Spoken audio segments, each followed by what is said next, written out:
Daily. Taste the Daily.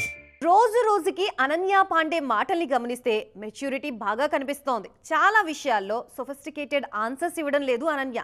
నేను అలా ఉన్నాను, ఇలా మారాలనుకున్నాను, ఇది నా స్టోరీ అంటూ క్లారిటీతో ఉన్న విషయం అర్థమవుతోంది. అనన్య రీసెంట్ టాక్స్ లో ఆ విషయం మరోసారి ప్రూవ్ అయింది. నెపోటిజం గురించి మాట్లాడి అలసిపోయాను అంటున్నారు అనన్య పాండే.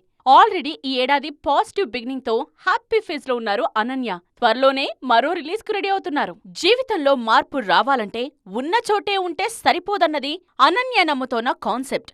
మనం మారితే చుట్టూ ఉన్న అన్ని విషయాలు మారతాయంటున్నారు అనన్య. క్రిటిసిజాన్ని పాజిటివ్ గా తీసుకుని సెల్ఫ్ అనలైజ్ చేసుకుంటే ప్రతిరోజు పండగే అన్నది అనన్య కాన్సెప్ట్. నార్త్ లో రోజు రోజుకు బిజీ అవుతున్న ఈ బ్యూటీకి సౌత్ లో వరుస సినిమాలు చేయాలన్న కోరిక మాత్రం అలాగే ఉండిపోయింది.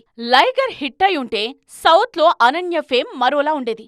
రోటీ తినడానికి కూడా తీరికలేనంత బిజీగా ఉండేవారు. సరిగ్గా అలాంటి హెక్టిక్ డేస్ ని సౌత్ లో ఎప్పుడు విట్నెస్ చేస్తానా అని వెయిట్ చేస్తున్నారు మిస్ పాండే.